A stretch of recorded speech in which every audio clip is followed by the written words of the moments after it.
Okay, I will wait till 3:10 and then I will start the session if someone joins. And if no one joins, then I will record the session and then upload in YouTube channel. Okay, I'll start the session after 5 minutes.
Hello everyone.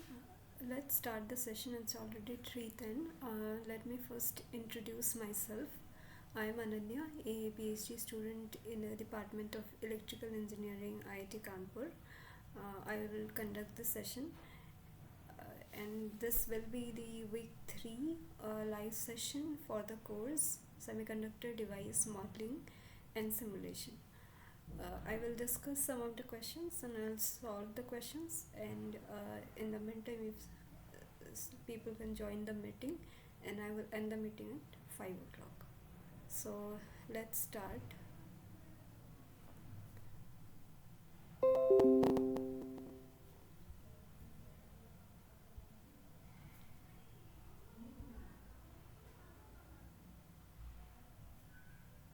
So I will discuss some of the topics.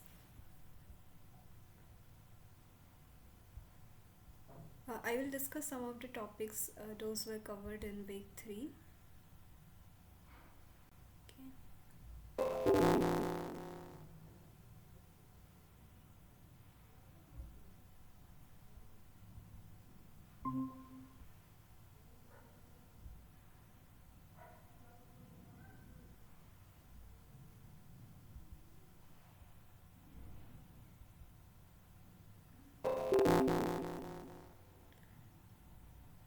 Okay, so someone is joined. Am I audible?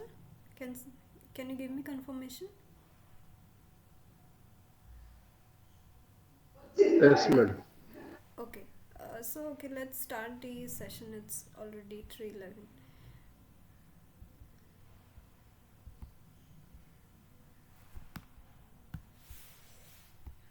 You can see my screen, right?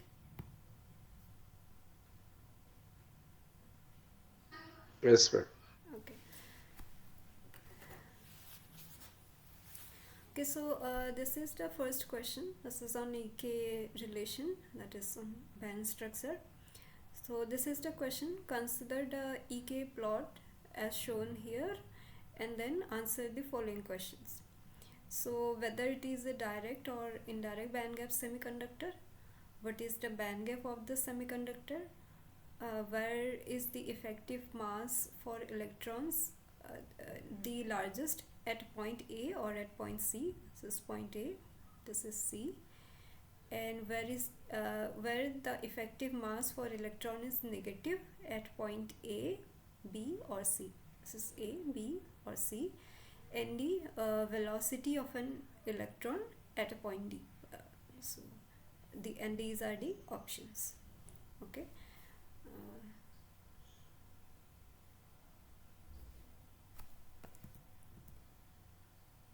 So let's go through this question. You can stop me if you have any doubt in between. Okay, I'll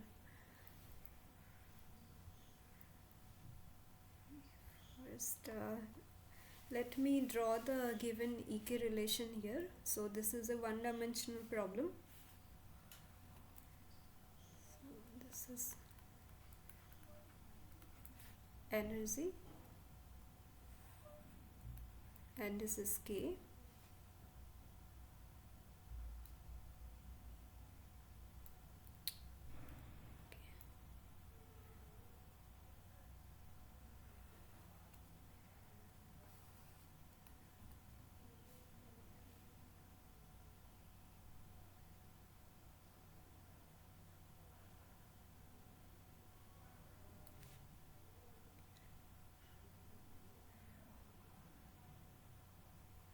Okay, the given EK relation is something like this. So this is E. This is, so this should be the minima here. This is A. This point is B, that is at K equal to 0. This point is D, and here it is C. And this gap is given as 0.7 EV.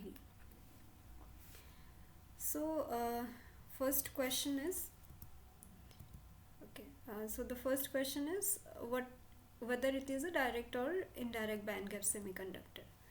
So in direct band gap, so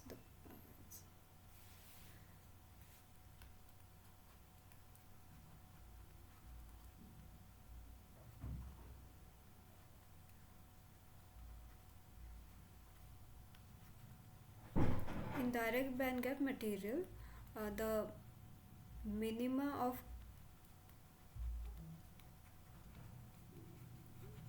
conduction band and maxima of valence band.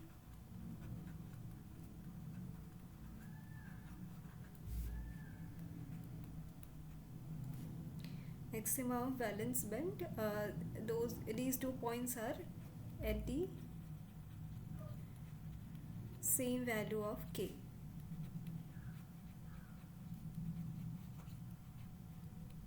So in this EK relation, this we can consider as conduction band and this as valence band.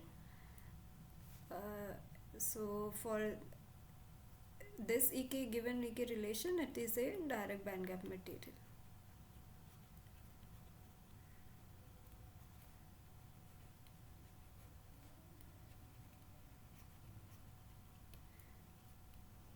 And what happens in indirect band gap material?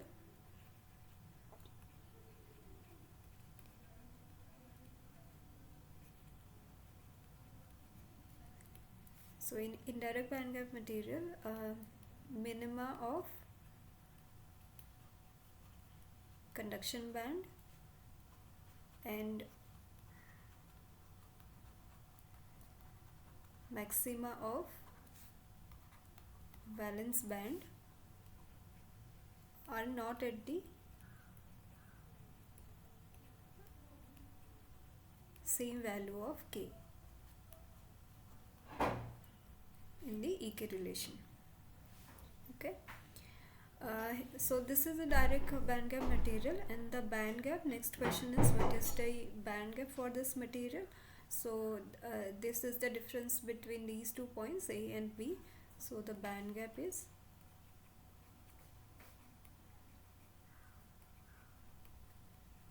0.7 eV.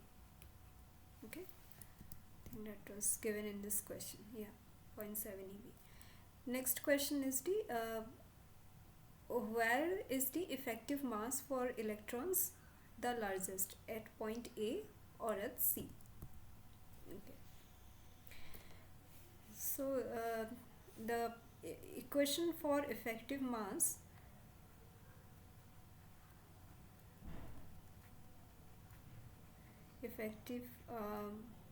mass of electron, this is given as h bar square del 2E by del K2. Okay, so effective mass is related to the curvature of the EK relation. So it is related as inverse of the curvature. So higher the curvature, less will be the effective mass. So let's compare the effective curvature at point A, this point A, and point C. So maybe it is not very clear from here. Let's go to the original figure. So in this figure, the curvature is high for at point A, and at point C it is less. So effective mass of electron at point C will be higher than the effective mass of electron at point A. So the answer is point C. So where is the largest? At point C. Okay. Let me write here. Okay.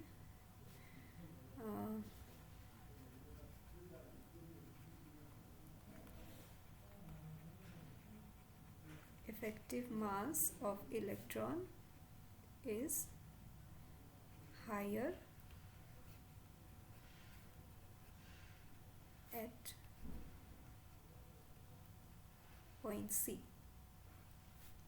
okay, compared to A. Okay. Now next question is, let me see, where is the effective mass for electron is negative, A, B, or at C? So as I mentioned, effective mass is related to the curvature. So and for this kind of EK relation, so this is for effective mass of electrons. Okay, so at this point the curvature is positive, but in the valence band the curvature is negative, so it is like an inverted parabola.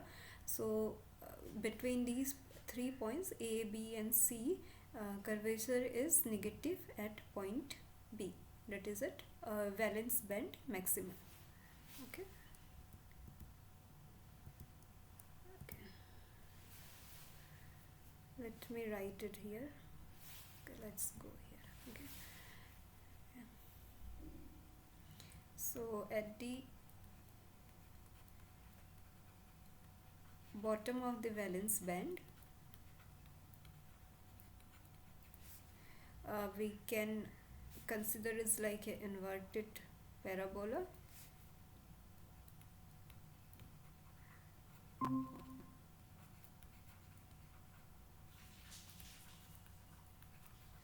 Inverted parabola, and the curvature is negative, so curvature is negative, so effective mass for electron is also negative.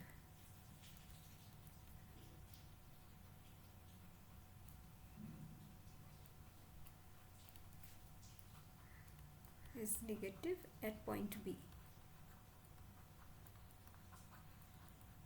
Okay, this is the point B. Okay. Now next, the last part of the question is the velocity of an electron at point D. So at this point. Okay, so the general relation for velocity of electron that is given as velocity, it is a vector, so the relation is given as 1 by h bar del k ek. Okay, so this is the operator. Since it is in 1D, so we can this is only kx, so it is in 1D, so we can directly write 1 by h bar dE by dk, dkx. Okay. Now if you look at this point here at D, so dE by dk is negative, right?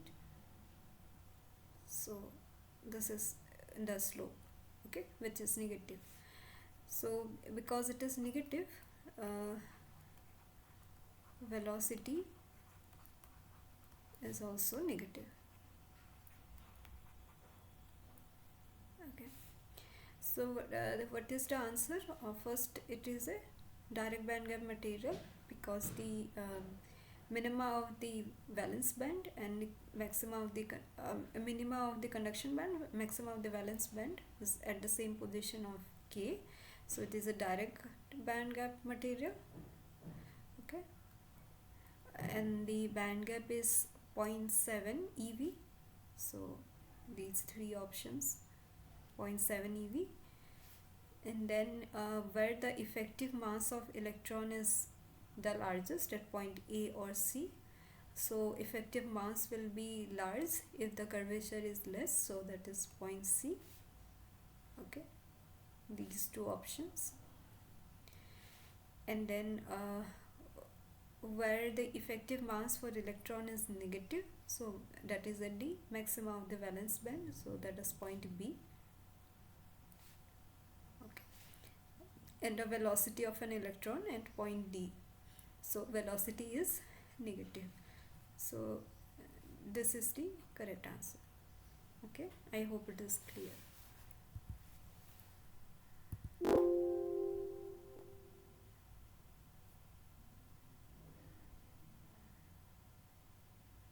Okay, okay, since there is no question, let's go to the second question.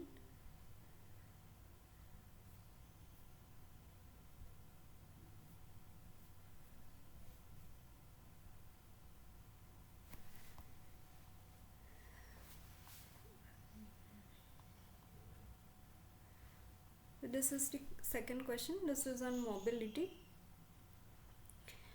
So the question is, find the mobility of charged particle having drift velocity of 7.5 into 10 to the power minus 4 meter per second in an electric field of 3 into 10 to the power minus 10 volt per meter. Okay, the options are given as this. Okay. So the drift velocity is given as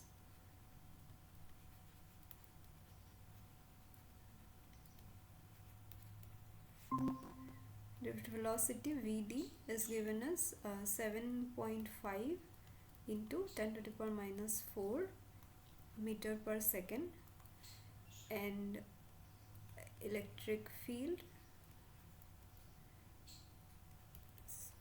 is E. I denote it using this kind of E, uh, so that there is no confusion between energy and electric field. Okay, so this is 3 into 10 to the power minus 10 volt per meter. Okay, the relation between drift velocity and applied electric field is given as Vd equal to mu into E. Okay, okay, there are a few assumptions here. So we are considering the electric field is so this is in the linear region between the relation between Vd and electric field. So we are considering this equation. So mobility will be Vd by E. So 3 into not 3. Okay, this 7.5 into 10 to the power minus 4 by 3 into 10 to the power minus 10. So the unit will be Vd meter. So in another meter for electric field, so this will be meter square, volt inverse and second inverse. Okay, so this is the unit for mobility.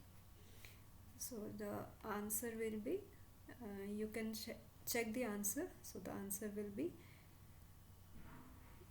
2.5 into 10 to the power 6, okay, meter square, volt inverse, second inverse. Okay. So the answers, the options here are given as meter square. So I'm keeping it in meter square, but generally the unit for mobility is often written in terms of centimeter square. So we should check the unit, and the whole unit is meter square per volt second. So by looking at the units here, the correct answer is C. Okay, that is 2.5 into 10 to the power 6 meter square, volt inverse, second inverse. So even without doing the calculation, you can check the unit and get the correct option. Okay, so the answer is C.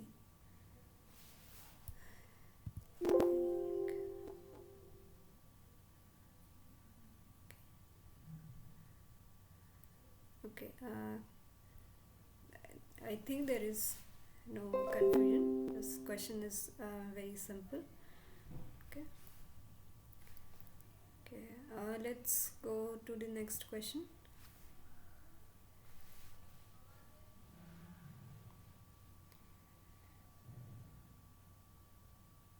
Okay, so this is the question on drift velocity. So the drift current in semiconductor depends on what is the correct answer: only on electric field, only on the carrier concentration gradient, both electric field and carrier concentration gradient, both electric field and carrier concentration. Only electric field, ma'am. Only electric field. What about carrier concentration? I think its carrier concentration difference will give us a diffusion current. Okay, yes, carrier concentration gradient gives diffusion current. But what about only carrier concentration? N and P, suppose. Sorry, madam. Uh, what about carrier concentration N and P? N and P. So electron concentration and hole concentration. N is like electron concentration and P is indicating the hole Hole concentration. concentration. Okay. This drift velocity depends on these parameters.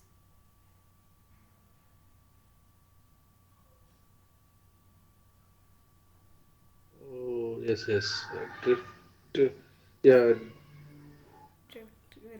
Drift current should depends on these parameters. Like even if you think about it like that, if the number of carriers are more, then current should be more. Like it's not always true, yes, but yes, yes. yeah, intuitively. So yes, you are right. So there are two types of current in semiconductor. One is drift, and other is diffusion. Okay. So the total current will be sum of this. Okay.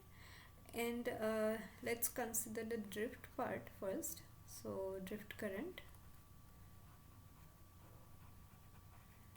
So in general, we define current density. So we don't consider any geometrical parameters. So we, in terms of current density, we write as so current density is A is equal to I by A, right?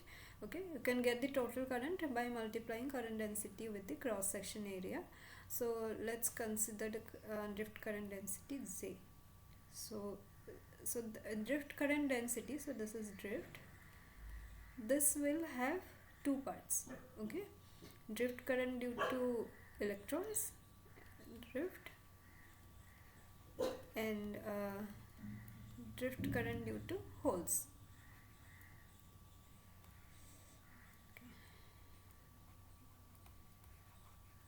And so from equations, so the equation for drift current will be Z uh, Q N into Vd, okay, plus Q P into Vd. Okay. Uh, so Vd we know. So let's take Q common, N mu N, and electric field, applied electric field. So drift current is basically due to electric field, so the electric field term should come, and then P mu P, which is the hole mobility, and electric field. Okay, so the drift current depends on concentration, mobility, and electric field. Okay, and the next part is the diffusion current. So if there is a concentration gradient,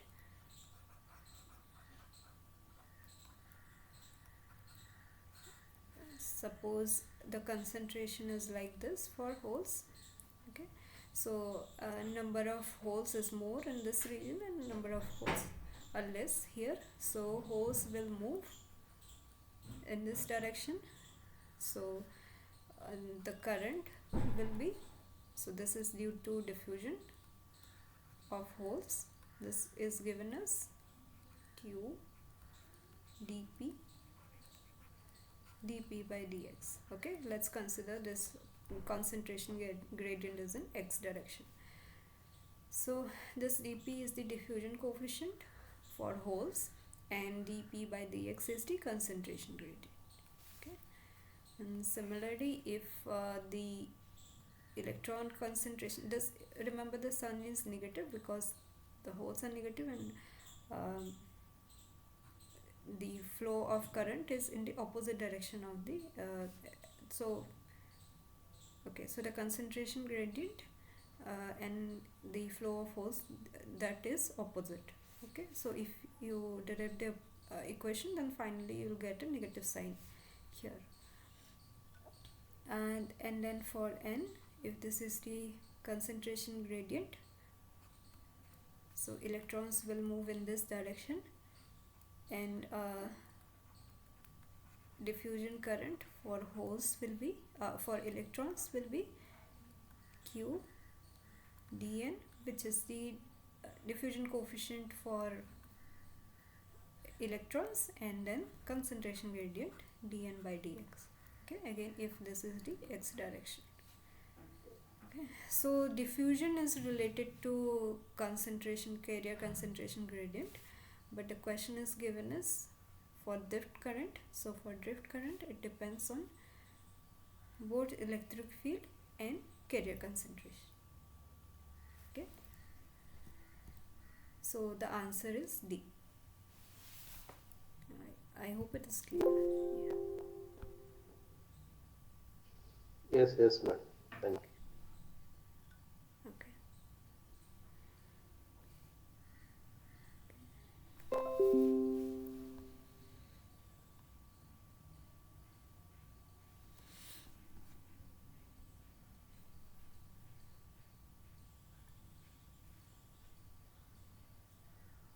Okay, so this is the next question. This is on resistivity.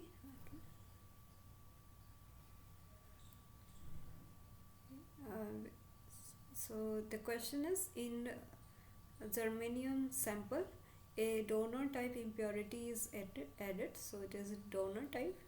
That means, so using this information we will get ND, donor concentration. Okay, so the donor concentration is not given directly. It is written as, it is added in such a way that 1 atom per 10 to the power 8 germanium atom. Find its resistivity, and given is mu n is given, mobilities are given for electrons and holes, and Ni for germanium is given. Okay, and then this Ng is the uh, atomic concentration for germanium. Okay, so we can derive this, we derive this kind of terms in week 1 assignment also. So I will first derive this part here, how this N of germanium 4.41 into 10 to the power 22 per centimeter cube is given, how it is given. So we'll derive that. First let me describe the steps here. So it is a germanium sample, and ND we can calculate, and mu n and mu p is given, and Na is given. Okay, so from this previous part, like the equation for drift current, so drift current was given as this equation, n mu n plus p mu p into electric field. Okay, another expression for current density is J equal to sigma E. So this is like the Ohm's law, right?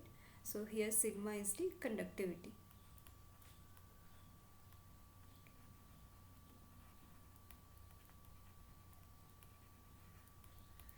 So we can say that conductivity is Q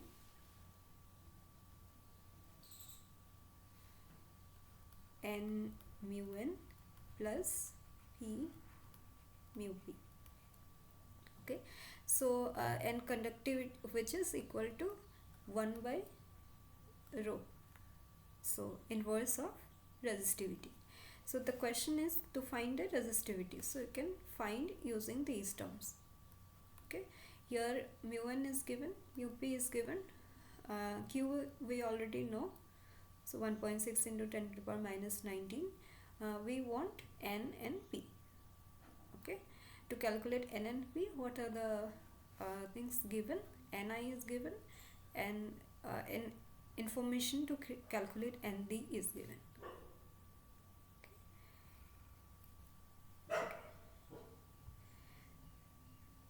So let's first see how we can get this atomic concentration for germanium, right? For germanium, the crystal structure is diamond, like silicon. Okay, and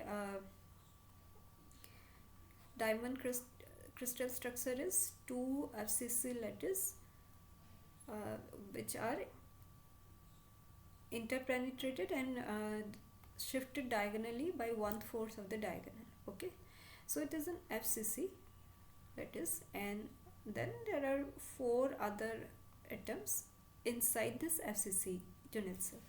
Okay, so for germanium, can go through the steps along with me. For germanium, the crystal structure is diamond. Okay, so the general process, as we discussed in earlier sessions also, the number of atoms in one unit cell is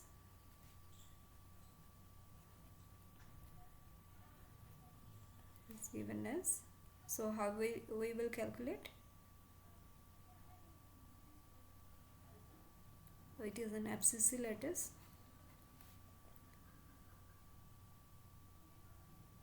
Okay, so the number of atoms we calculate is, so there will be 8 corner atoms, and one corner atom will be shared by 8 other unit cell. Okay, so the contribution for each unit cell will be 1 by 8 into 8.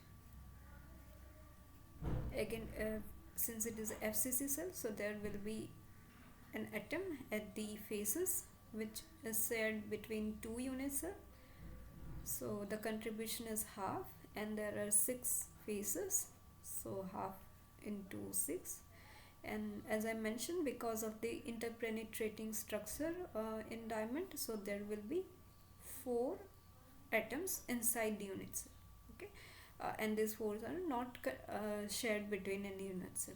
Okay, so the total contribution with number of atoms in one unit cell will be 8. Okay, so for lattice constant,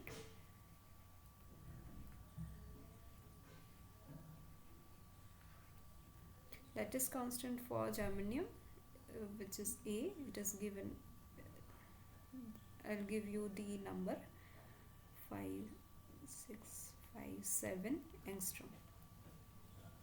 Okay, so the number of atoms in one unit cell is given and the lattice constant is given. Now we can determine the number of germanium atoms for centimeter cube, or the atomic concentration of germanium we can calculate, which is given here. So this is the atomic concentration of germanium. So per centimeter cube, 4.41 into 10 to the power 22 germanium atoms are present. Okay, so how we will calculate the atomic concentration? So number of atoms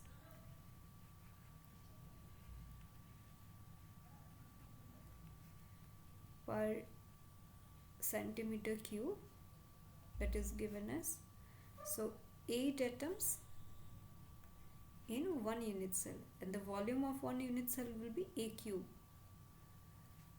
Okay, so it is 5.657 into 10 to the power, let me write directly in for centimeter cube, so it will be minus 8 cube centimeter cube. Okay. What will be this answer? Can someone calculate and tell me?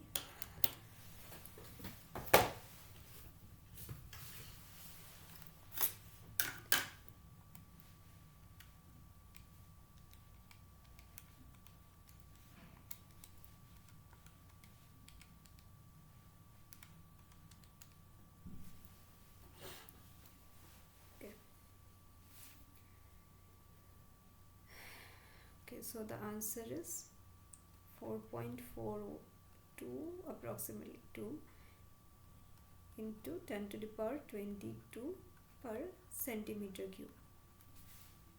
Okay, so this is as given here. So we have calculated why we calculated the number of atoms per centimeter cube for germanium atom, for germanium crystal, because the information for donor impurity is given as, so there are one donor atom per 10 to the power 8 germanium atom. Okay, so that is why we require this information, the atomic concentration of germanium. Okay. So let's now calculate the donor concentration. Okay. So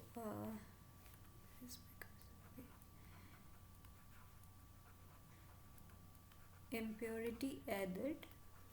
So here impurity is donors. Impurity added is 1 atom per 10 to the power 8 germanium atom. So what will be the donor concentration? So that will be 4.42 into 10 to the power 22 by 10 to the power 8. So which will be 4.42 into 10 to the power 14. Okay.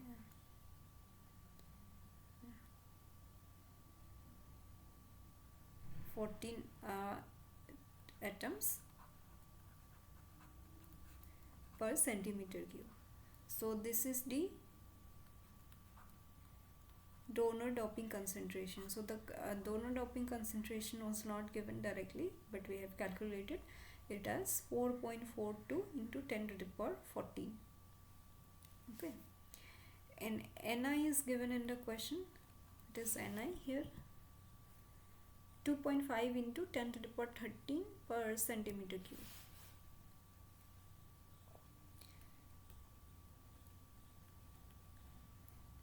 Per 13 per centimeter cube. So let's consider electron concentration N is approximately as Nd. Okay, so what assumptions we are making? That all these donors, those are ionized, so we are considering 100% ionization.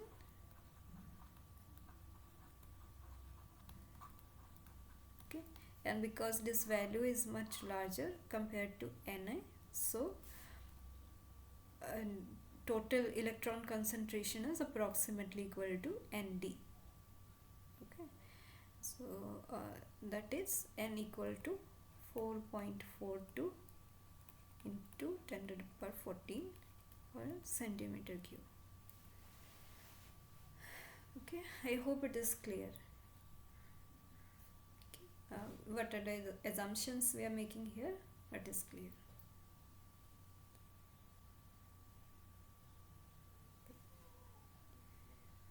Okay, since there is no question, so now we got N.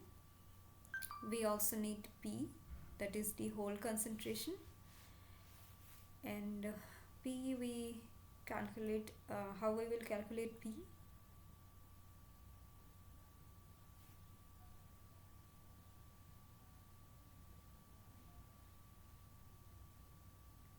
There are people in the meeting. Okay. Okay, P is yeah.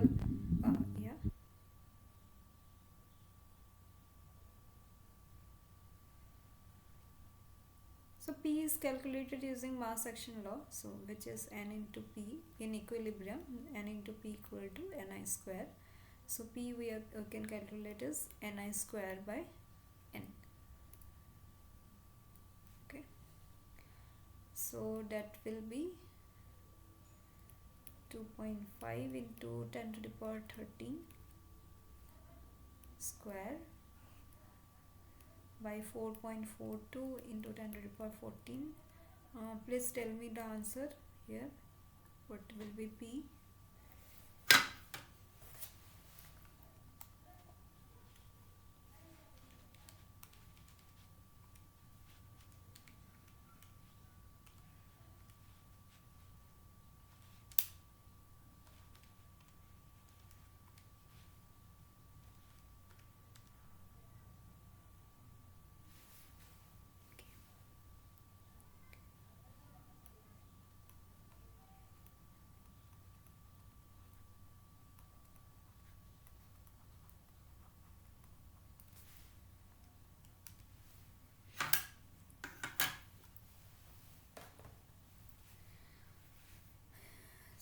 P value is 1.41 into 10 to the power 12 per centimeter cube. I hope you are also doing along with me.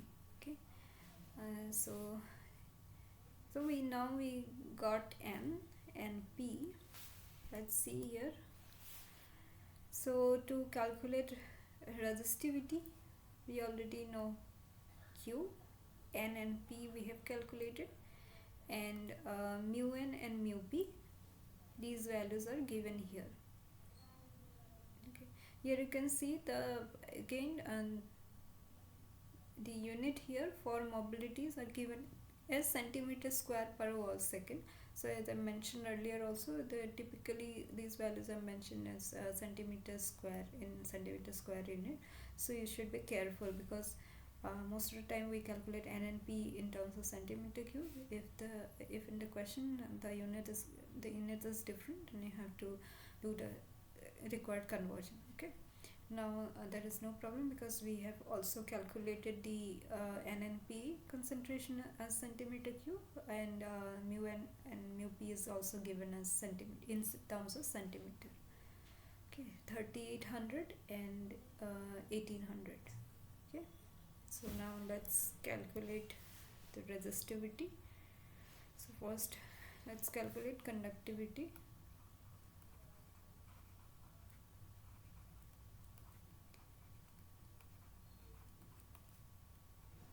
Conductivity expression sigma equal to Q N mu N plus P mu P. Okay. Q we know 1.6 into 10 to the power minus 19. N is 4.42 to 10 to the power 14 into 3800 plus 1.41 into 10 to the power 12. This is 1800 if I remember correctly. Let me check. Okay. Let's check the unit also. So here it is coulomb Q. Okay. For this it is 1 by centimeter cube, and mobility unit is centimeter square per volt second. Okay. What will be coulomb per second?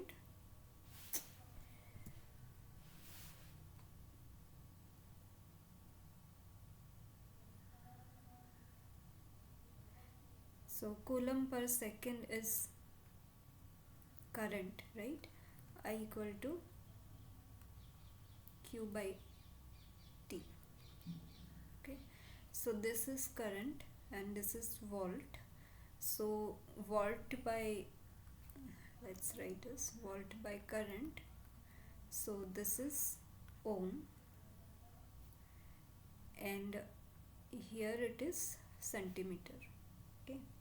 So the unit is ohm inverse centimeter inverse, which is the unit for conductivity, right?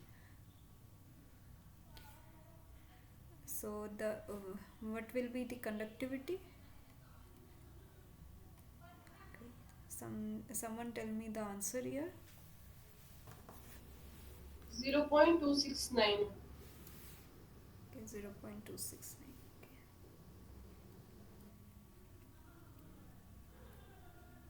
Ohm inverse centimeter inverse. Okay. Now we have to calculate resistivity, which is the inverse of conductivity. And that will be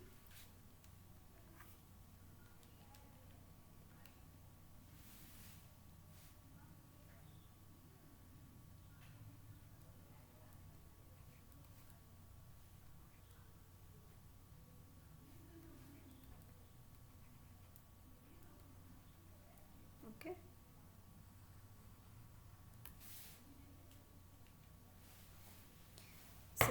already got the answer. Resistivity is 3.71 ohm centimeter.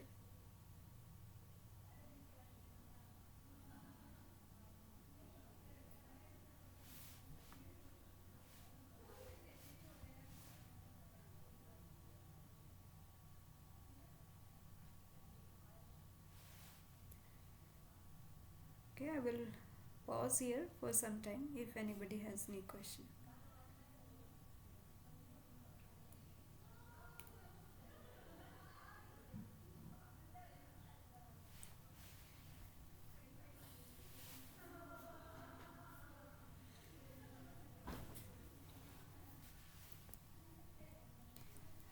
So here the answer is 3.7. The unit is ohm centimeter. So the answer is A. Okay. Here also, by looking at the units, you can say that these two options are not correct. And after calculation, we got the final answer as A.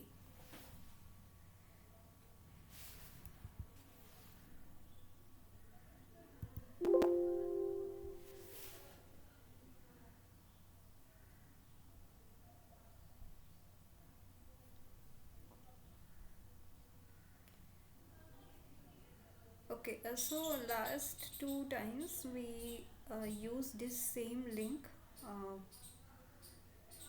for the whole 2 hour session, but as I mentioned earlier also, if in case the meeting ends after 1 hour, then please use this link. Okay, and use this link only if this meeting terminates because of some reason. Okay, otherwise we will use this meeting link.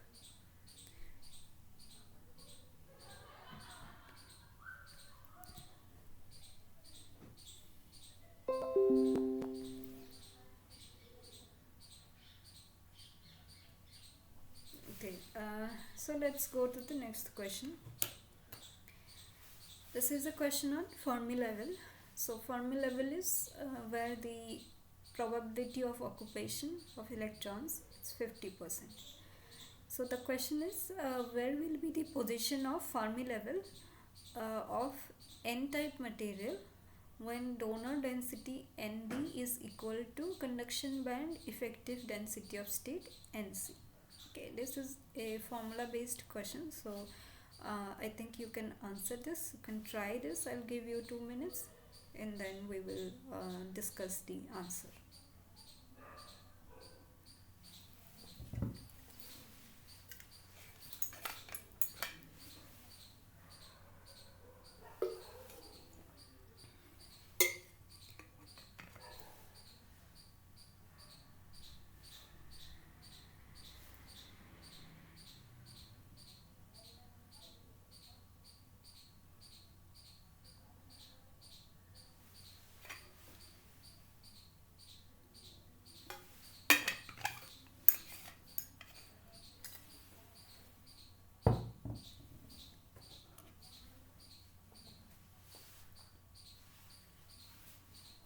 Madam, I think option A.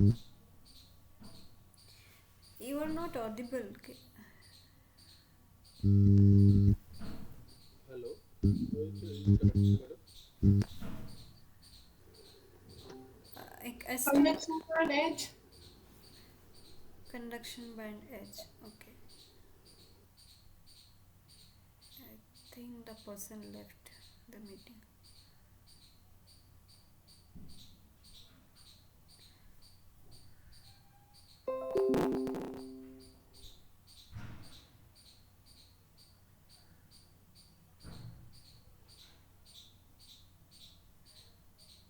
So the answer is conduction band edge. So let's go through this question. So it is given as that it is a n-type material. So for n-type material,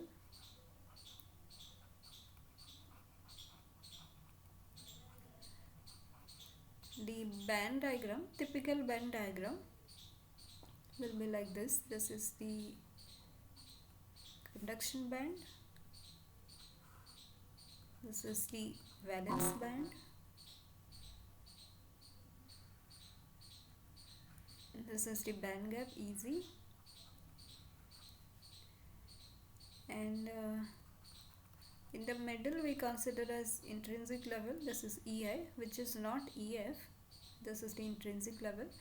And for n-type material, Fermi level is close to EC. Okay, so this is the typical band diagram for n-type material. Now the equation for electron concentration is given as n equal to Nc, which is Nc is the effective density of state at the edge of conduction band. Okay, and the next part is exponential minus Ec minus Ef by Kt. K is the Boltzmann constant, T is the temperature.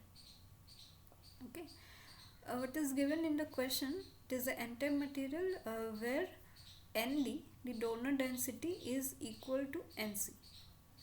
Okay, so let's consider electron concentration is almost equal to Nd. So again we are assuming few things here. We are considering 100% ionization, and we are also considering that Nd is much greater than Ni. So overall, so for electron concentration, Nd is dominating, so N is approximately equal to Nd. Okay. Here next, what is given? Nd is equal to Nc, right? So that means Nd is equal to Nc. So exponential minus Ec minus Ef by Kt will be equal to 1.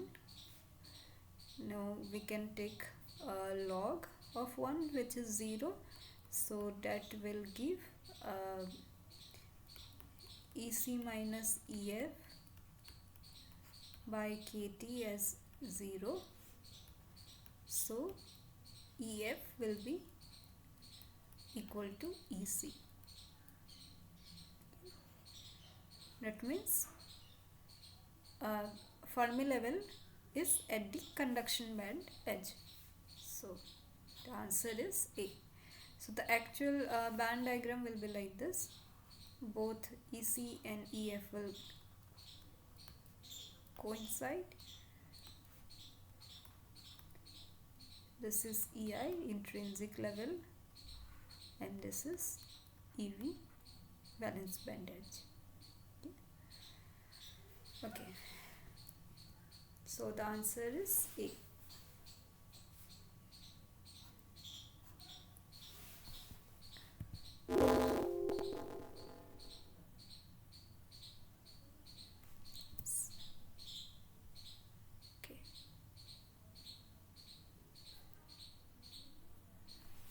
Okay, I hope it is clear.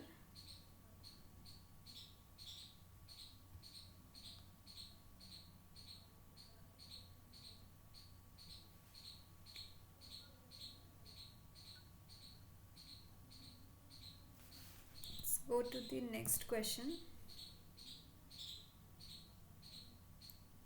Okay, so next question is on excess carrier.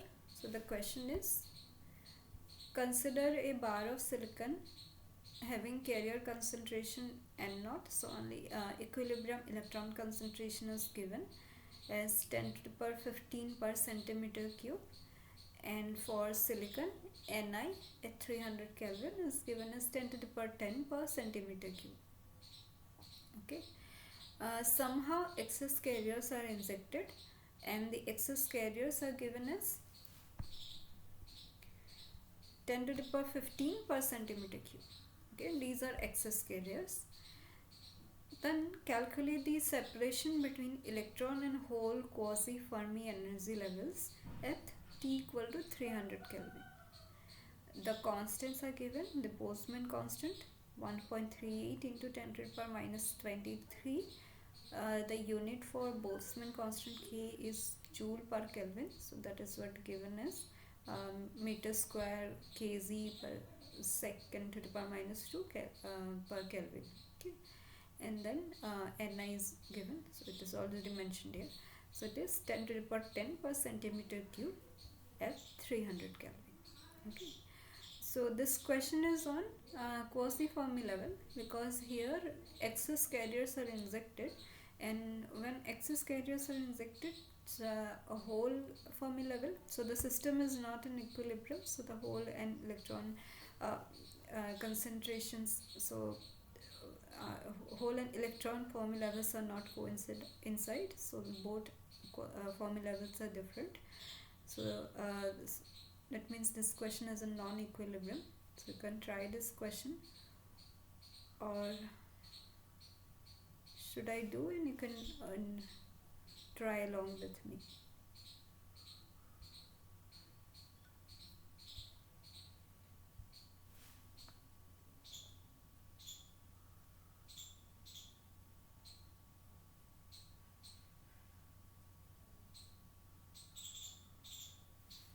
Okay, let's do. You can also do along with me. Okay, so what are given here? In equilibrium, N naught is given as 10 to the power 15 per centimeter cube. Okay, also Ni is given. This is at 300 Kelvin, is 10 to the power 10 per centimeter cube. So we can calculate the equilibrium hole concentration, that is P naught, which is as Ni square by N naught. Okay, so Ni square is 10 to the power 20 by 10 to the power 15.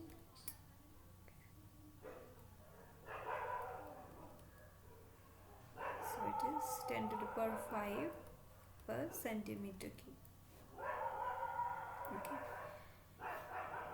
Next, it is given as excess carriers are injected. So remember, when excess carriers are generated, so the carriers are already generated in pair as electron and hole. So one hole in valence band will give an electron in conduction band. So because of some excitation, excess carriers are generated. So that means there will be 10 to the power 15 excess electrons and 10 to the power 15 excess holes in the valence band. Okay, this may be because of some excitation due to light or some other phenomena. Okay, some other source of energy. So the given is that excess carriers delta n I am mentioning because I'm using this notation for excess electrons and excess holes, so that will be 10 to the power 15 per centimeter cube. Also excess holes will be 10 to the power 15 per centimeter cube.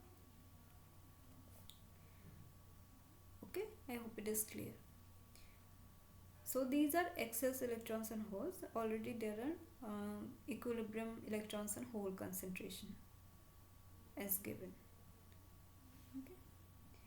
So now total electron concentration will be electron and hole concentration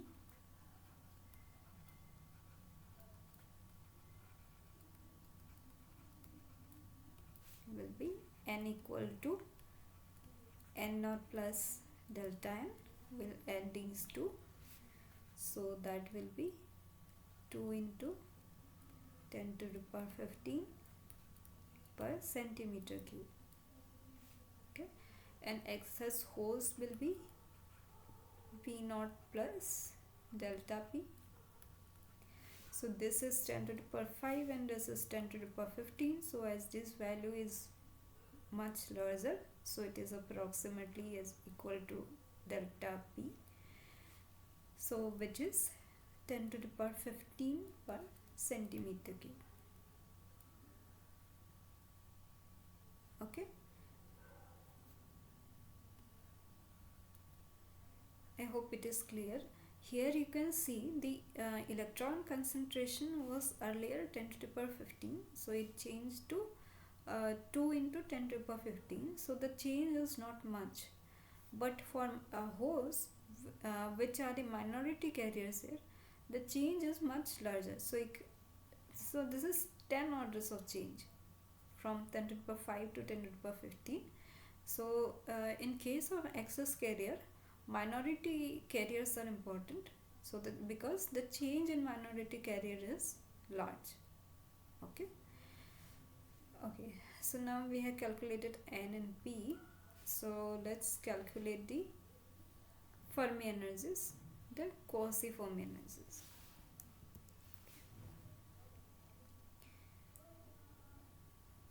So what are quasi Fermi level? So this is used when excess carriers are present in the system.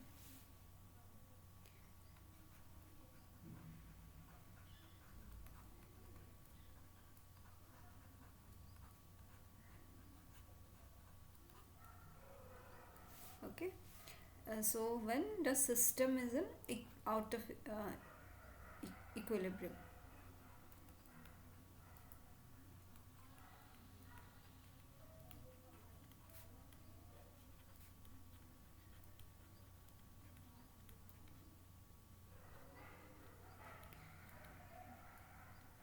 Okay. The system is in out of equilibrium, so there are excess carriers. So how we denote as quasi-Fermi levels?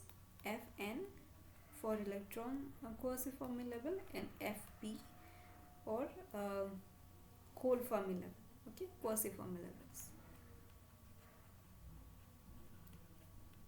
So this is the notation.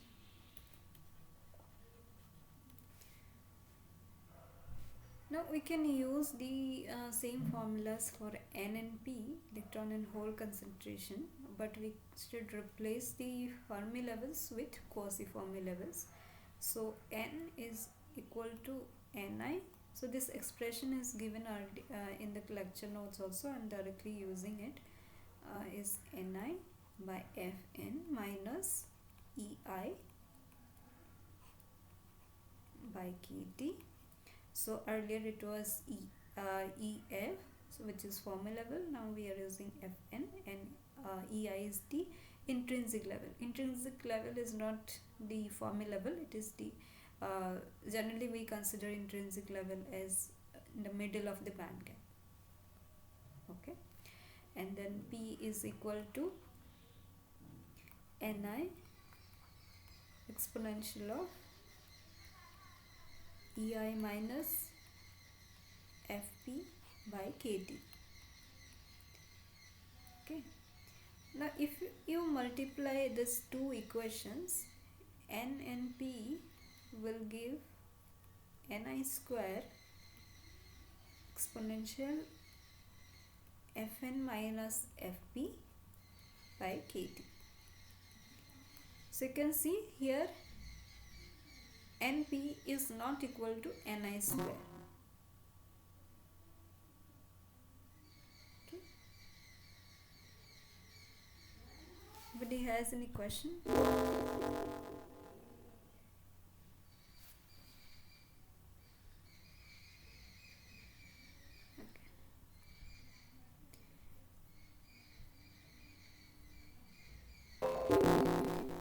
So here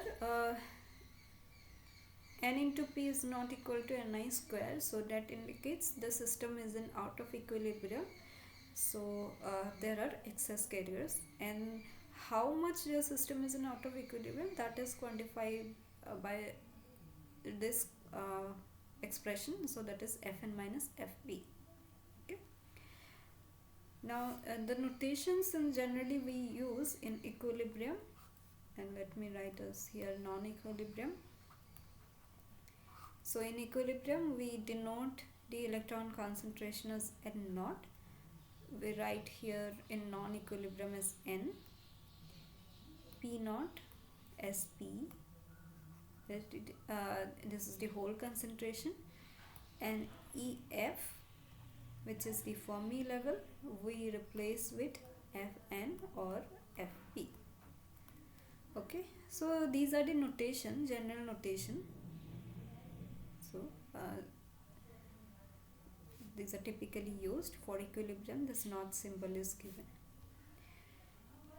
Okay, now let's calculate what will be Fn minus Ei. So from this equation,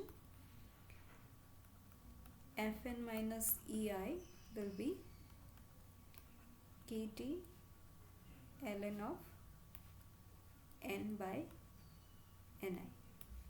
Okay, I hope it is clear. So n by ni exponential we take logarithm ln and then multiplied by kt.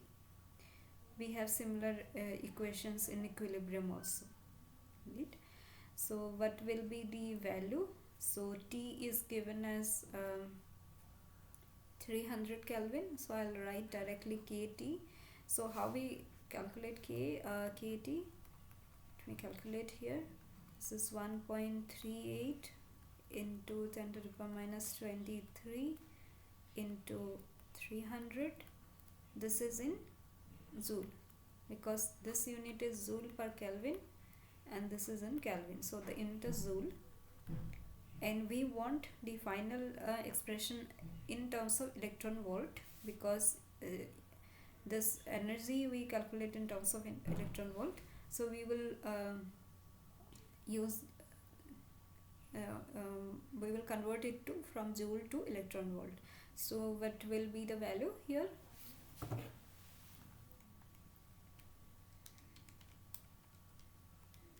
Zero point zero two six.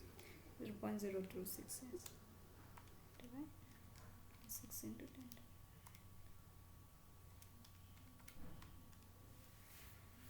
Okay, where is my cursor? Okay, 0.026 roughly. Now the value here will be 0.026 ln of n. We have calculated, yeah, 2 into 10 to the power 15. 15 by ni is given as 10 to the power 10. So the answer will be 0.317. 0.317. Okay, I'll write directly. 317. This is in electron volt. Similarly, we can calculate this Ei minus Fp. Ei minus Fp, which is Kt ln P by Ni. So 0.026 ln P is 10 to the power 15. Okay, P is 10 to the power 15 by 10 to the power 10. So the answer will be 0.029 electron volt. okay, 0.0 0.029. Okay. Good.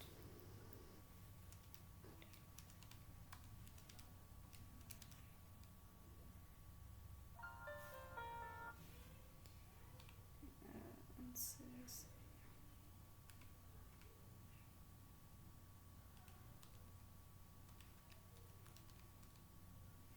think that's not 0, it's 0.29.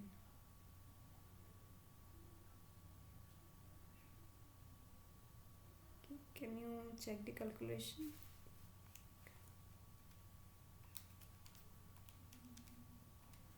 0.29, yeah.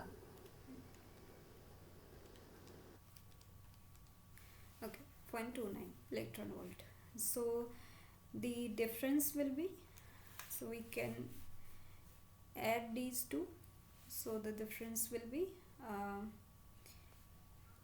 Fn minus Fp will be equal to, let's add these two, 0.317 plus 0.29 is 0.607 eV. Okay, so this is the final answer, difference between Cauchy-Fermi level. Now you can check here, so n we know and p we know, so n and p will be 2 into 10 to the power 15 into 10 to the power 15.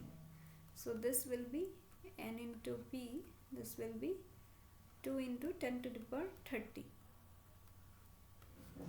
You can see here Ni is 10 to the power 10 and Fn minus Fp we just got as this value, and Kt was 0.026 electron volt.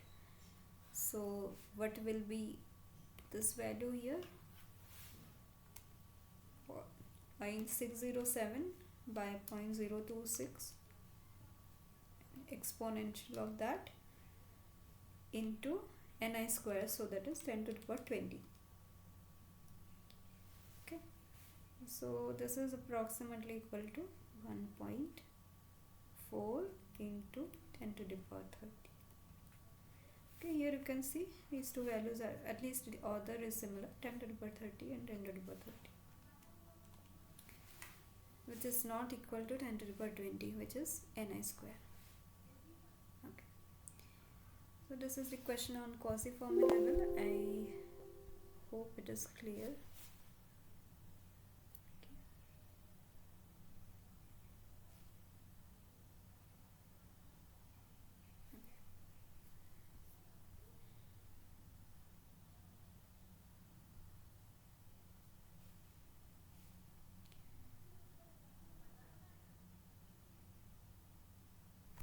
Okay, let's go to the next question. So it's a simple formula based question. Okay, so this is on effective density of state. Calculate the effective density of states in the conduction band at 300 Kelvin for non-degenerate semiconductor. The quantities, those are given: mass of electron 9.11 into 10 to the power minus 31, Planck's constant 6.626 into 10 to the power minus 34 joule second, Boltzmann constant 1.38 into 10 to the power minus 23 joule per Kelvin, and temperature is 300 Kelvin. Okay, so the question is on effective density of state in the conduction band edge. So the what we want to calculate is NC. Okay, and you can see here in the options the unit is given as per centimeter cube. So I'll give you the formula and can give me the final value, effective density of state.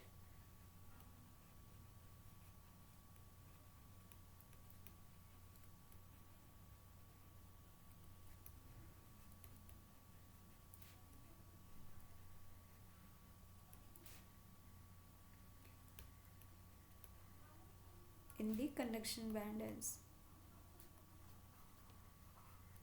Okay, this formula is 2 into 2 pi.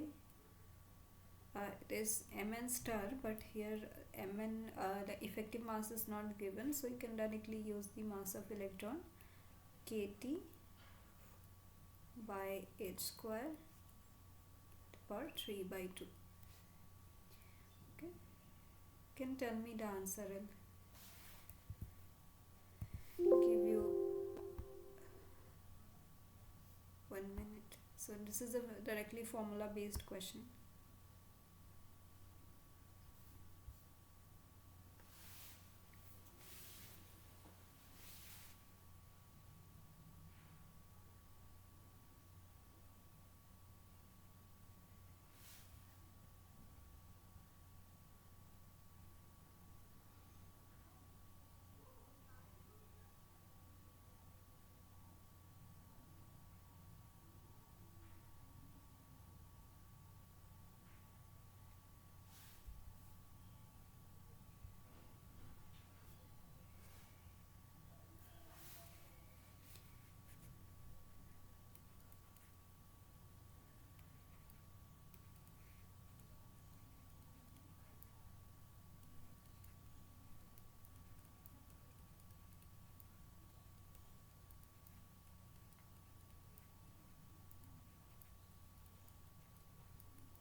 You have to be careful with the units here.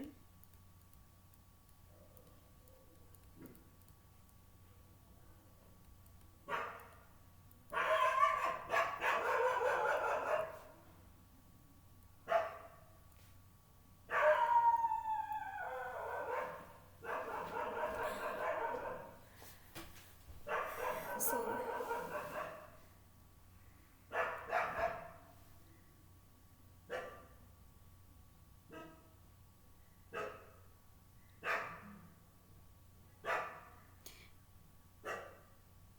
So let's check the unit here. So here it is 2 pi into mass of electrons, so which is kg, and then Boltzmann constant, which is kg meter square second to the power minus 2 and Kelvin per Kelvin. So let me write it this way: kg square meter square second to the power minus 2 and Kelvin inverse, and then this temperature 300, so another Kelvin. Here we are not converting this joule to electron volt, because in Planck's constant we already have the unit as joule. Okay, and here it is joule, so which is kg square meter to the joule square, joule second square. So meter to the power 4 second minus 1, so that will be minus 2, and this whole thing is 3 by 2. Okay, this is clear. Yes, this is clear. Okay. So this kg got cancelled, this Kelvin second, so we have meter to the power minus 2, this is 3 by 2. So we are getting the answer here as per meter cube. Okay, but in the options the answers are given as centimeter cube. Okay, we have to do the conversion, but first calculate it directly in per meter cube. Okay, so the answer will be into 4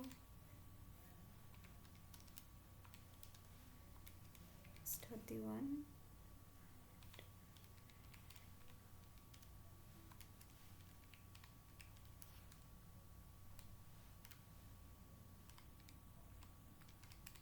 It will be 2.5 in 10 power 25 per meter cube. Okay, yeah, it is correct. I'm also doing the calculation. Let me also complete. Square 5 into 2. Yeah, so the answer is 2.5 into 10 to the power 25 per meter cube. So we will convert it to centimeter cube.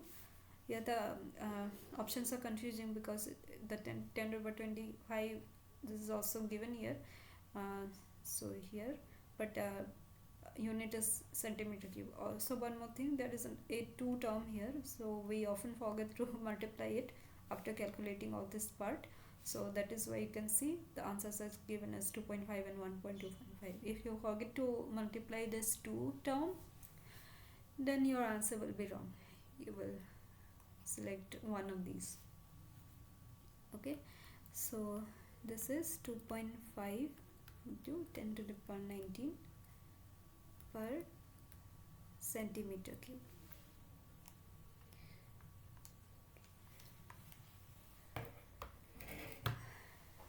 Okay, everybody got the answer? Yeah. Let me see how many people are there in the meeting.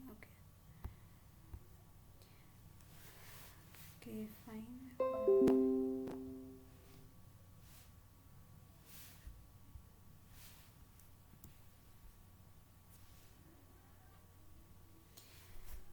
Okay, let's go to the next question.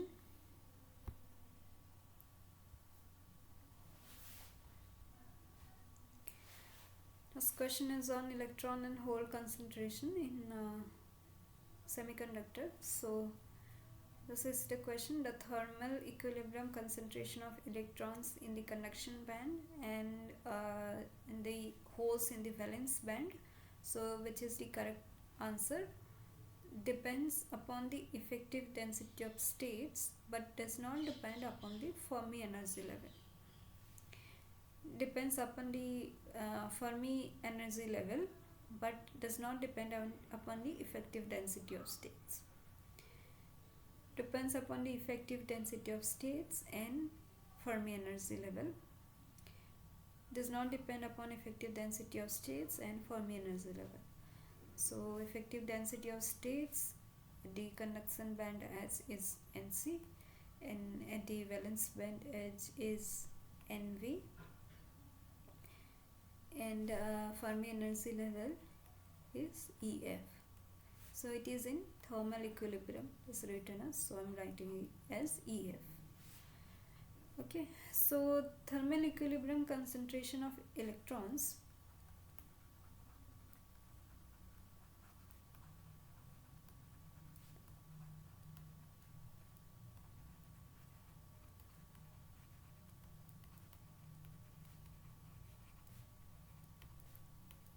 N, the formula is Nc exponential minus of Ec minus Ef by kT, and thermal equilibrium concentration of holes, that is in the valence band, it is given as, let me write as N naught P naught, so that excess carrier and thermal equilibrium, both these two are different. So this is Nv, effective density of state at the valence band edge,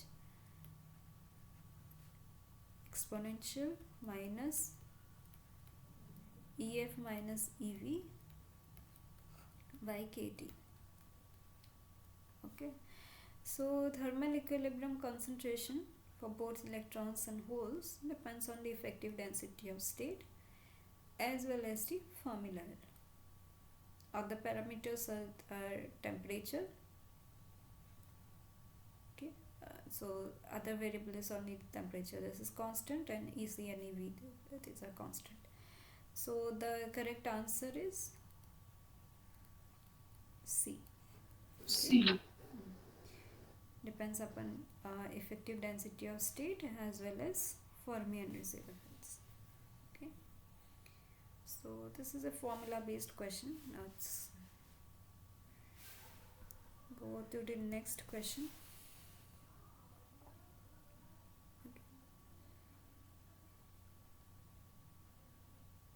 This question is on Fermi distribution function. So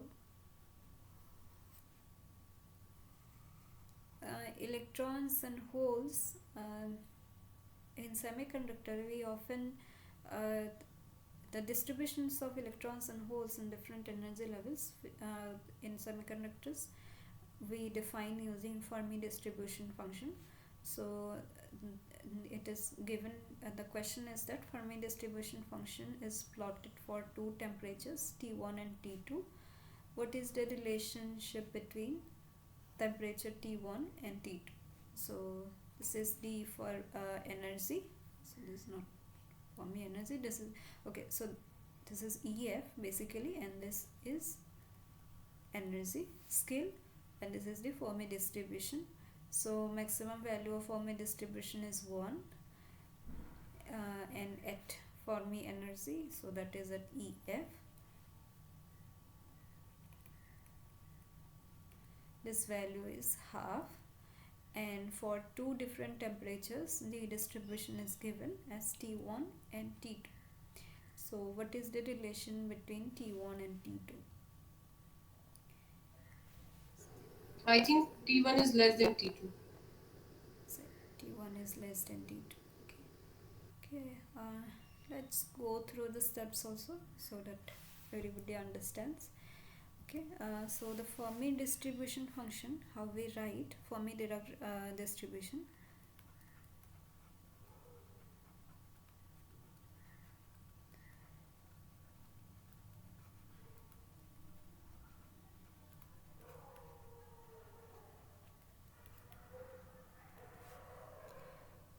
F of E, the expression is 1 by 1 plus e to the power e minus ef by kT. Okay. So you can see there is a temperature dependent. So Fermi direct distribution function, what it gives, it's the probability of occupation of electrons for the energy level E. Okay, and when E is equal to EF, so when E is equal to EF, F of E is 1 by 1 plus 1, so that is half.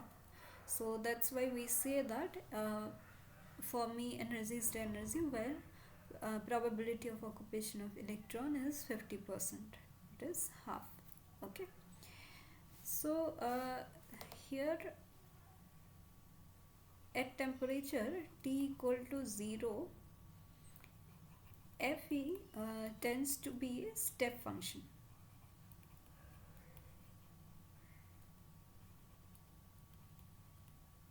Okay.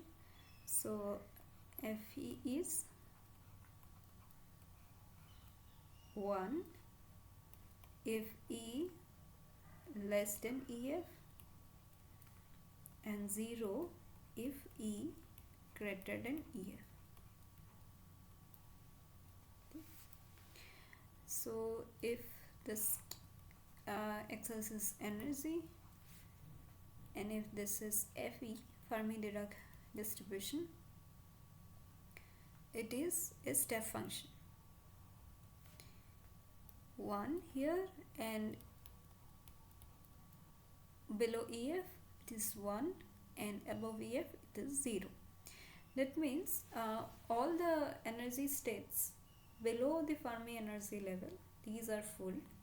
So electron occupation is 1, that is 100%, and above Fermi level electron occupation is 0, is 0%. Okay. So what Fe tells?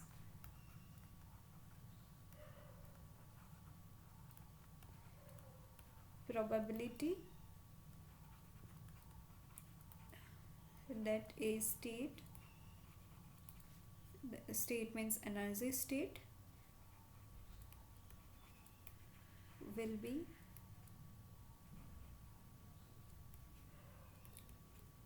occupied by an electron. Okay. Now as temperature increases, more and more electron will go to the higher energy states. Okay, because of thermionic emission, electrons will get energy to go to the higher energy states. So more electron will go to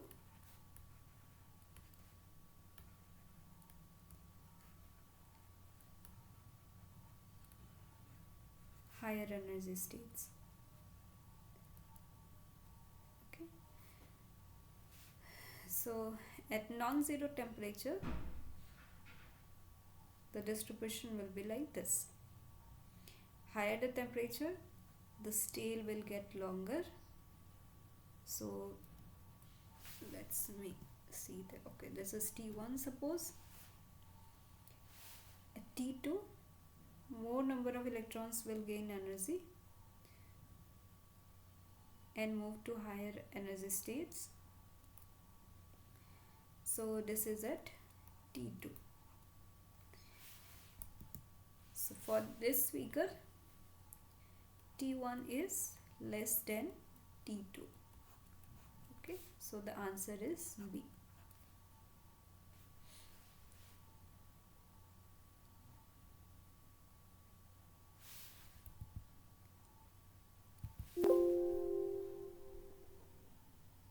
Let me check if there is any question in the chat box. Okay.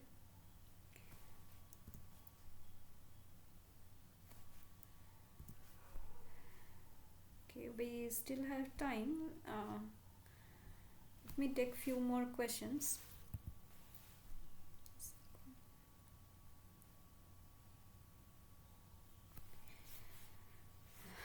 Give a question on mobility. So let me write down the question here.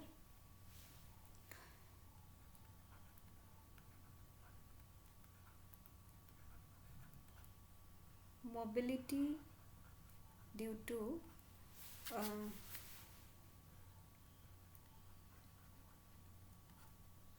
lattice and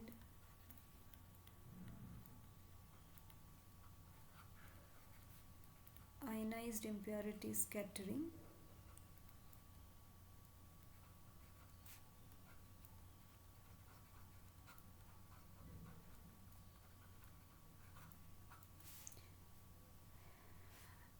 so what is how mobility is related to lattice and ionized impurity scattering. So the scattering part was covered in one of the lectures. So options I will give: mobility decreases,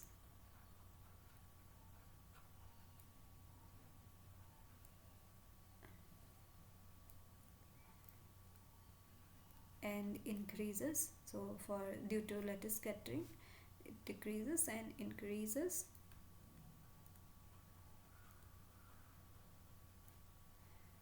With respect to temperature,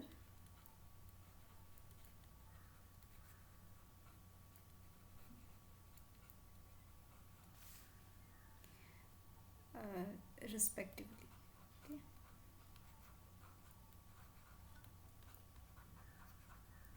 So this is one option. Next option is whether it increases and decreases with respect to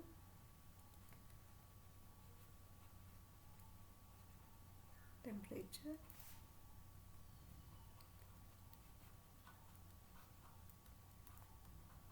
Respectively.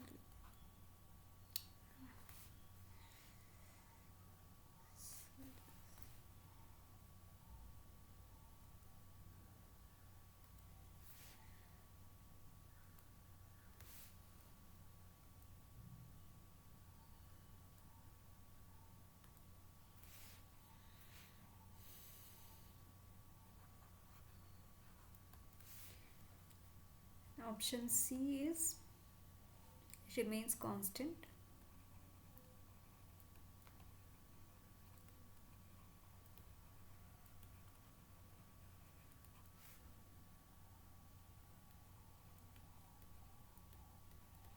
With respect to temperature for both the scattering. See.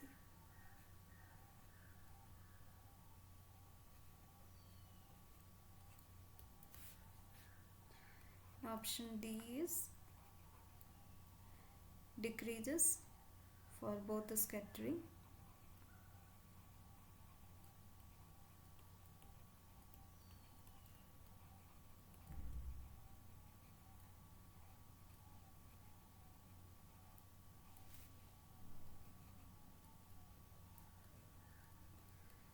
for both. Okay, so how mobility is affected due to scattering? That is the question. Now let's discuss about scattering. So there are two types of scattering, mainly lattice scattering and ionized impurity scattering. So lattice scattering is also known as phonon scattering. So what is lattice scattering?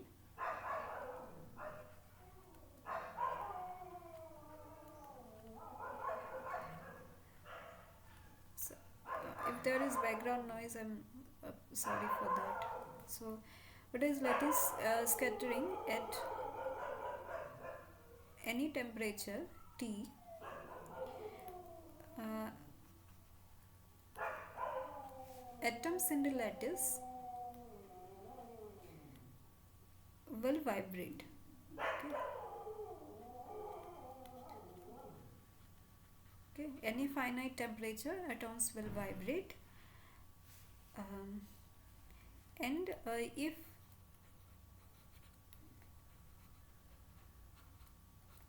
these atoms come into the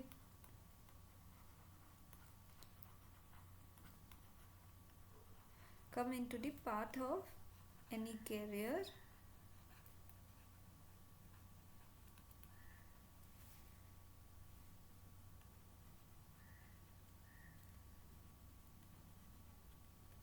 then collision will take place, okay, between the vibrating atom and the carriers.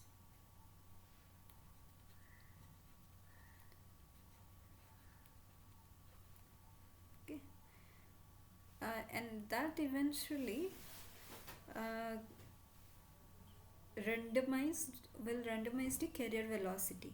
Okay, so carrier velocity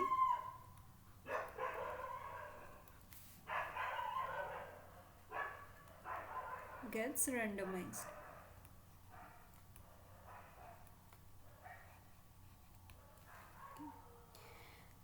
So when temperature increases, what will be the effect of lattice scattering on mobility? So as temperature increases, the oscillations of atoms will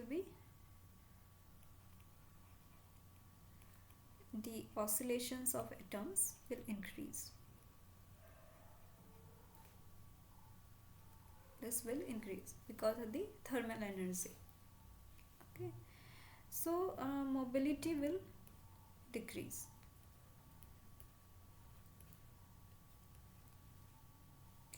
And the relation between temperature and mobility is T to the power minus 3 by 2. So that was discussed in the lecture. So mobility basically describes the ease of movement for the carriers. So as temperature increases, because of lattice scattering, mobility will decrease, and with respect to temperature, the relation is T to the power minus 3 by 2. Next, another type of scattering which is important is the ionized impurity scattering.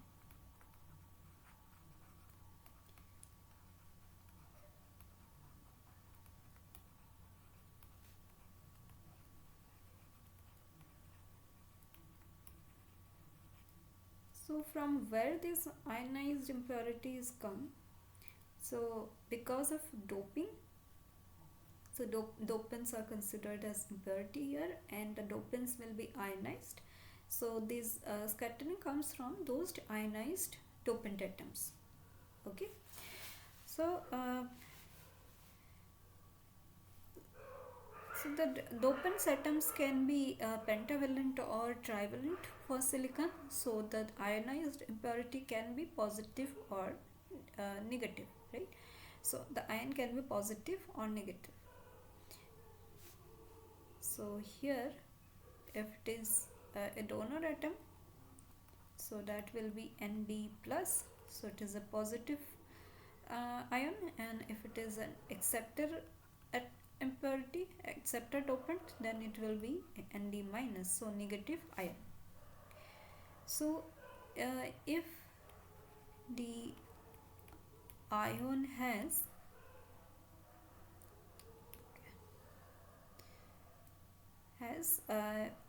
positive, let me write as bracket as negative. So if the ion has positive charge, so it will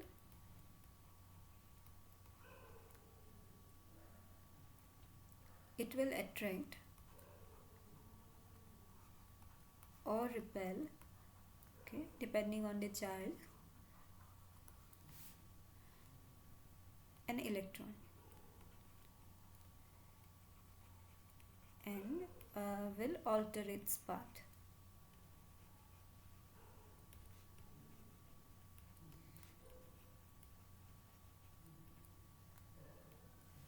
Okay, so if it is hole, the opposite will be true, but it is a Coulombic repulsion or attraction between ionized impurity and the carriers. Okay, so how it affects the mobility with respect to temperature? So we know that the kinetic energy of electrons increases with temperature.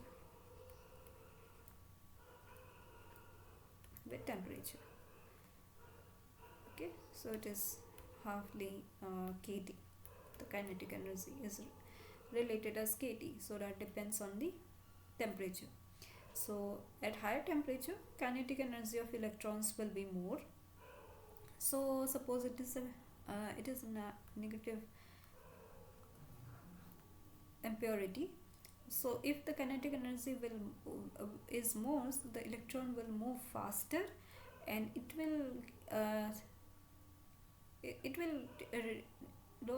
there will be less time for this ion to repel these electrons if the kinetic energy of electron is high.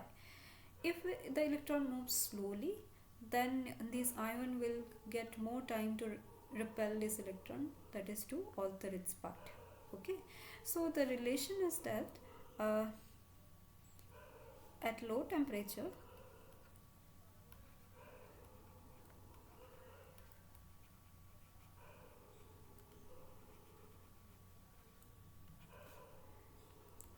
electron will slow travel slowly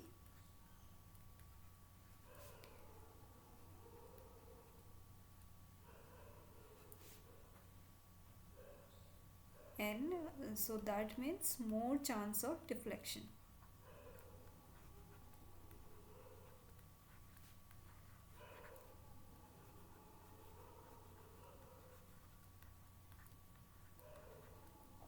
Okay, so when uh, temperature is high, electrons will travel faster, so the path will not be deflected much by the ionized impurities.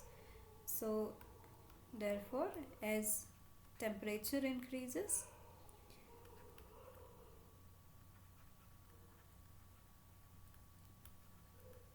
mobility will increase. Okay, so the relation is typically 3 to the power t to the power 3 by 2. Okay, so if we plot mobility versus temperature, so this is temperature, this is in log scale, let's say,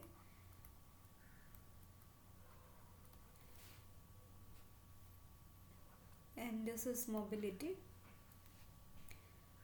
So Due to one phenomena, the mobility increases, and due to other phenomena mobility decreases. So the overall curve for mobility will be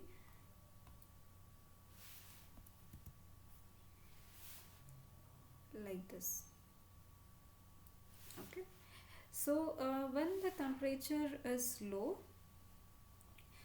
uh, the vibration of the atoms is not much, so the lattice scattering is not prominent in the case. So ionized impurity scattering is more. So in this region, in this temperature region, impurity scattering dominates.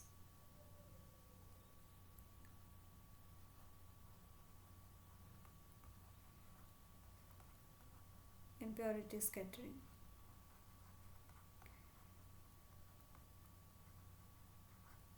Okay, and when temperature is high, lattice scattering dominates. So in this temperature range,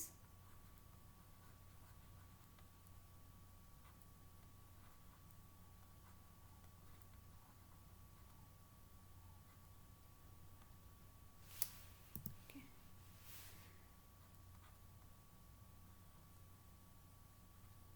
you got the point here. Lattice scattering is dominant. Okay, so what will be the correct answer here? So mobility due to lattice scattering decreases,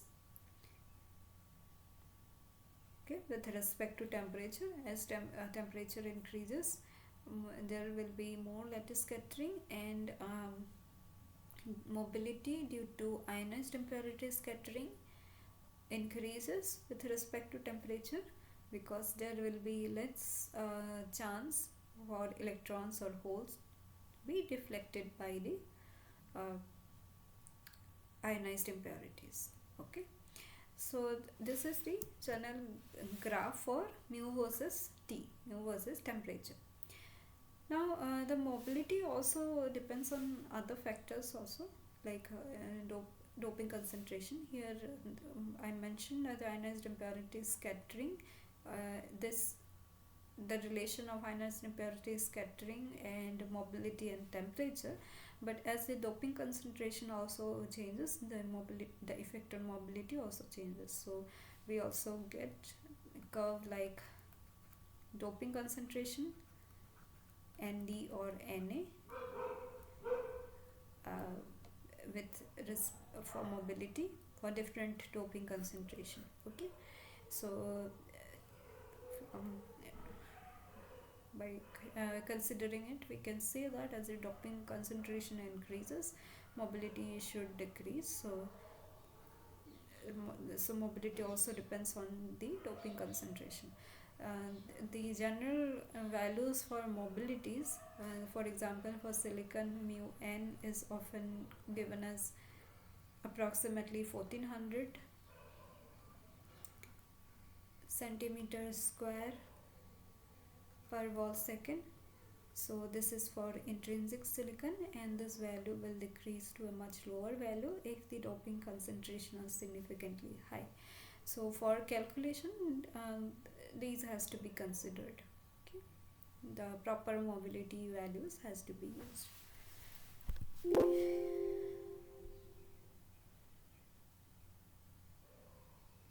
Okay. I hope it is clear. Okay, I had few more questions, but it's already 5 o'clock. Uh, Could you please check the options again and make me understand? Like, for this question, yeah. okay. So, see, the question is that how mobility is changed with respect to temperature, So because as temperature increases due to lattice scattering, mobility should increase. Oh, it should decrease. Yeah. mobility should decrease because of lattice scattering as temperature increases. With respect to temperature means as temperature increases. So as T Yes. increases, okay, as T increases, okay. So because of lattice scattering, mobility decreases, and because of ionized impurity scattering, mobility increases. Okay. Yes, yes, I got it. Depending on the temperature range, so what phenomena is dominant, we can determine from graph like this. So these are mainly like experimental graphs. So based on the temperature range, which phenomena is dominant, we can determine. Mm-hmm. Got it.